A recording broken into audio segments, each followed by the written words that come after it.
یہ دونوں چیزیں کرنا چاہ رہے ہیں. سوال کا خلاصہ بتا دوں, عالم بھی بننا چاہ رہے ہیں, ساتھ ساتھ دنیا بھی, کاروبار بھی, تو بہت اچھی بات ہے بھائی. اگر تعلیم کے ساتھ ہی کوئی بزنس کر لو تاکہ اپنے پاؤں پہ کھڑے ہو سکو, ویل ڈن. لیکن تجربہ یہ ہے کہ جو ایک چیز کو فوکس کر کے پڑھتے نہیں ہیں, نہ وہ کاروبار کے رہتے ہیں نہ وہ تعلیم کے رہتے ہیں, تو اس لیے پھر آپ کو اس میں محنت زیادہ کرنی پڑے گی. تو زیادہ محنت کے لیے تیار ہو تو سبحان اللہ. لوگ جاتے ہیں نا یورپ میں, یونیورسٹی میں پڑھ رہے ہوتے ہیں, شام کو بزنس بھی کر رہے ہوتے ہیں, پڑھ لیتے ہیں, وہ بہت اسٹرگل کرتے ہیں. پاکستان میں کم بخت محنت نہیں ہے, سست. مدرسے میں جائے گا اور ساتھ میں کاروبار بھی کرے گا, جو کہ بہت اچھی بات ہے, لیکن وہ نہ مدرسے کا رہے گا نہ کاروبار کا رہے گا. امریکہ جائے گا نا پڑھنے کے لیے, تو یونیورسٹی میں پڑھے گا بھی, بزنس بھی کرے گا اور کر لے گا دونوں کام. یہاں نہیں کرتا, کیونکہ یہاں ہر طرف اس کو اپنے جیسے پوستی نظر آ رہے ہوں گے. امریکہ جائے گا سارے ایکٹیو نظر آ رہے ہوں گے اس کو, اپنا دوست بھی. آپ وہاں بیٹھ جاؤ نا کسی دوست کے پاس, چل گپے لگاتے ہیں, وہ کہتا ہے میں یہاں پڑھنے آیا ہوں, میں گپے لگانے نہیں آیا. یہاں جب آپ مدرسے میں جاؤ گے, بزنس بھی کرو گے, تو پھر کوئی بھی گپے لگانے آئے گا, آپ سب کچھ چھوڑ کے اس کے ساتھ گپے لگانے کے لیے بیٹھ جاؤ گے. کبھی شنواری جا رہا ہے, کبھی چائے کے ہوٹل جا رہا ہے, کبھی کہاں جا رہا ہے. وہ بھی آپ کو موٹیویٹ نہیں کرے گا, وہ بھی چونکہ سست ہے آپ کی طرح, آپ بھی سست. دو سست جب ایک ساتھ مل جائیں تو وہ والا قصہ ہوتا ہے, دو سست لیٹے ہوئے تھے, ایک کے بیر آ کے سینے پہ گرا. تو ایک گھڑ سوار جا رہا تھا, اس نے آواز دی گھڑ سوار کو, بھائی صاحب ذرا ادھر آنا. گھڑ سوار واپس آیا, کیا کام ہے یار, ذرا نیچے تو اترو یار. نیچے اتر گیا, قریب تو آؤ یار, قریب آ گیا. بھائی یہ بیر اٹھا کے میرے منہ میں ڈال دے. یہ ہماری قوم کا حال ہے, شاید میں بھی اس میں داخل ہوں, میں اپنے آپ کو مستثنی نہیں کر رہا. سستی ہمارا قومی مسئلہ ہے, پوری قوم کیا ہے, سست. یورپ میں جا کے ایک دم وہاں جتنے پاکستانی ملے, آسٹریلیا میں, امریکہ میں, جاپان میں, یار ایسے خاندانی ایسے ایکٹیو ہیں, گورے ان کے یہاں ملازمت کر رہے ہیں بیٹھ کے, تعلیم میں بھی اتنا آگے نکل گئے. امریکہ میں پاکستانی ڈاکٹروں کی اور انڈین ڈاکٹروں کی بڑی قدر ہے, پتہ ہے آپ کو. وہاں پاکستانی, اور لندن میں بھی پاکستانی اور انڈین ڈاکٹر زیادہ ایکسپرٹ نظر آئے ہمیں انگریزوں سے. گورے ان سے سیکھ رہے ہوتے ہیں, حضرت ٹیکا کدھر لگانا ہے. نہیں, ہمیں بڑی خوشی ہوتی ہے, سر آپ بتائیں. انڈا موڑ والے ڈاکٹر سے ایک جیپنیز پوچھ رہا ہے کہ سر یہ والے رائٹ میں لگانا ہے یا لیفٹ والے کولے میں لگانا ہے ٹیکا, یہ گائیڈ کر رہا ہوتا ہے ان کو. لیکن یہاں پر تھا, آپ اس کا حال دیکھو یار کیا ہوگا.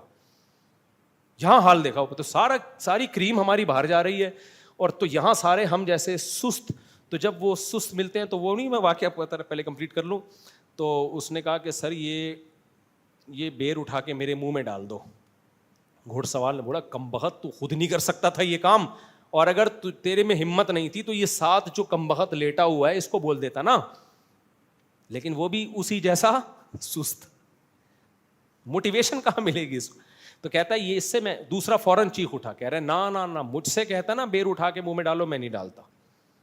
گھوڑ سوار نے بولا کیوں بھائی تیری دشمنی ہے؟ کہہ رہے نہیں, میں لیٹا ہوا تھا, میرے منہ پہ آ کے کتا پیشاب کر رہا تھا, میں اس سے کہہ رہا تھا ہٹا, یہ نہیں ہٹایا اس کو. میں اس سے کہہ رہا ہوں ہٹا اس کو, یہ پھر بھی نہیں ہٹا رہا تھا. تو یہ ایسا آدمی ہے.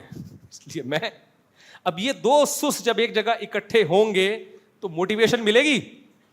آپ یورپ میں, جاپان میں, آسٹریلیا میں, امریکہ میں جب کسی پاکستانی سے ملتے ہیں آپ کو وہ ایکٹیو نظر آئے گا, دن میں پڑھ رہا ہے, رات میں جاب کر رہا ہے, بھاگ رہا ہے, دوڑ رہا ہے. وہ کہہ رہا ہے یار میں آیا اسی سلسلے میں ہوں یہاں پہ, میں یہ کام نہیں کروں گا, میرا تو سارا ویزے کی فیس ضائع ہو جائے گی, میں نے باپ کو بھی منہ دکھانا ہے, پیچھے پورا خاندان پڑا ہوا ہے, وہ سب مجھ سے بڑی امیدیں لگا کے بیٹھے ہوئے. ایسا ہل رہا ہوگا. یہاں کیا ہوگا, یہاں جب آپ کسی سے ملیں گے وہ آپ سے بڑا سست ہوگا, وہ کاروبار کرنے کے طریقے بتا رہا ہوگا, کاروبار نہیں کر رہے گا وہ. تو جب سارا ماحول ایک جیسا ہوتا ہے تو موٹیویشن نہیں ملتی ہے. اس لیے مدرسے میں جاؤ, پڑھو اور بزنس بھی کرو, اس سے انسان مضبوط ہو جاتا ہے. ہم نے کچھ علماء دیکھے ہیں جو مدرسے میں گئے, نئی بزنس کیا انہوں نے, لیکن ان میں توکل اتنا تھا کہ غربت میں انہوں نے گزارا کیا, ساری زندگی کسی کے سامنے ہاتھ نہیں پھیلائے, اور انہوں نے کہا ہم نے اپنے آپ کو دین کی خدمت کے لیے وقف کر دیا ہے. تو ایسے بھی لوگ ہیں, ہمارے اکابر تو اسی طرح تھے, لیکن ایسے لوگ مارکیٹ میں اتنا پاورفل توکل بہت کم لوگوں میں ہوتا ہے. ورنہ ہوتا کیا ہے کہ جب آپ اس طرح کا توکل کرتے ہو جب آپ افورڈ نہیں کر پاتے, تو کل جب مالی حالات خراب ہوتے ہیں تو پھر ادھر سے چندہ لے لوں, کچھ ایسا ہے مدرسے کا چندہ ہے کچھ خود استعمال کر لوں, بعد میں مدرسے کے ڈبے میں ڈال دوں گا, کچھ مسجد کا ڈبے سے کچھ نکال لوں بعد میں ڈال دوں گا, پھر ہوتے ہوتے کاروبار کا چسکا لگتا ہے, پھر آدمی کہتا ہے سارا ہی لے لو بعد میں دے دوں گا, پھر ڈبل کر لو, پھر کرپشن, پہلے تو شروع میں تعویل کر کے کرپشن ہوتی ہے, پھر سچی مچی میں کرپشن شروع. ورنہ اگر کرپشن نہیں بھی ہو تو بھکاری پن تو آ ہی جاتا ہے.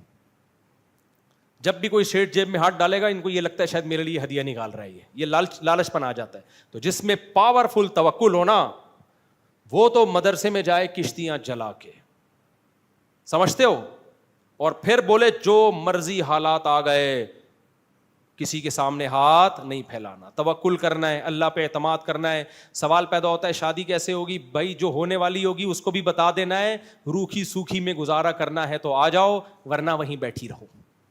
تو ایسے لوگ مارکیٹ میں ہوتے ہیں لیکن تھوڑے ہوتے ہیں. تو ہم جب مدرسے میں آئے تھے تو ہمارے حضرت نے تو ہمیں یہی سکھایا تھا, بھائی دنیا کا اب چھوڑ دو فکر, کشتیاں جلا کے آؤ, اللہ کھلائے گا اللہ پلائے گا. اور کھلانے پلانے کا حضرت مطلب بتاتے تھے کہ یہ مطلب نہیں کہ کھربوں روپے آئیں گے, حضرت فرماتے تھے بس بھول جاؤ, اب اپنے آپ کو دین کی خدمت کے لیے وقف, جت جاؤ دین میں, روٹی ملے تو بھی ٹھیک, نہیں ملے بولو تو بھی ٹھیک. تو حضرت نے تو ہمیں یہ سکھایا تھا. تو لیکن ہر آدمی میں یہ سافٹ ویئر انسٹال ہوتے نہیں, اس لیے نارمل جو شریعت کا حکم ہے نا لوگوں کے لیے وہ یہی ہے کہ اس طرح کوئی کام مت کرو کہ کل بعد میں لوگوں کے سامنے ہاتھ پھیلانے پڑے. اس لیے میں دینی مدارس کے طلبہ سے یہی کہتا ہوں, نارم جو عام طور پر تو اتنا توکل نہیں ہوتا نا طلبہ میں, تو نظر آ رہا ہے نا کہ نہیں ہوتا, دائیں بائیں ادھر ادھر سے پھر وہ ان کی نیتیں خراب ہوتی ہیں. تو بھائی اپنے پاؤں پہ کھڑے ہو, خود ابھی سے بزنس بھی کرو, ابھی سے تعلیم کو بھی فوکس کرو, لیکن پھر یورپ میں امریکہ والوں کی طرح کرو, سس لوگوں کی طرح کیا تو نہ بزنس کے رہو گے اور نہ مدرسے کے رہو. پھر اسٹرگل کرو, محنت کرو. جب آدمی خود کماتا ہے تو سر اٹھا کے جیتا ہے. تو کمیٹی والوں کو چاہیے اماموں کو اچھا رکھیں. جس جگہ مسجد ہے وہاں جو لیونگ اسٹینڈرڈ چل رہا ہے امام کا اسٹینڈرڈ بھی وہی ہونا چاہیے. وہاں جو نارمل لوگوں کی تنخواہیں ہیں کم از کم اتنی تنخواہ امام کی بھی بولو ہونی چاہیے. بہت ہی لچڑ ہیں یہ کمیٹی کے لوگ, بہت لچڑ ہوتے ہیں. ہم تو مولوی ہیں نا, ہمیں پتہ ہے, ہمارا تو واسطہ پڑتا ہے, بہت نچوڑتے ہیں امام کو. پھر ان کو بھی بہت دفعہ 2 نمبر امام ملتے ہیں, صحیح نچوڑتے ہیں پھر لوگوں کو. وہ پھر دائیں بائیں سے اتنا کہ وہ پھر اتنا کر کے نا کمیٹی ہی کو کک آؤٹ کر دیتے ہیں تھوڑے دنوں میں. امام مسجد میں پرانا ہو جائے نا تو کمیٹی کو پھر وہ بعض دفعہ, سارے امام ایسا نہیں کرتے لیکن پھر کمیٹی کو کیا بنا لیتا ہے, یرحمان, پھر وہ انتقام لیتا ہے کمیٹی سے. تو ایسا مت کرو, پہلے سے ہی اس کو اتنا اچھا کر دو آپ, اور اس کو بولو بھائی دائیں بائیں سے 1 روپیہ لینے کی اجازت نہیں ہے, آپ کو ہم یہ خاندانی اچھی تنخواہ دیں گے اور چندہ مسجد کا ہمارے پاس آئے گا, آپ کے پاس نہیں جائے گا. سمجھتے ہو؟ کیا کریں, کہاں سے کہاں بات چلتی ہے. 1 منٹ.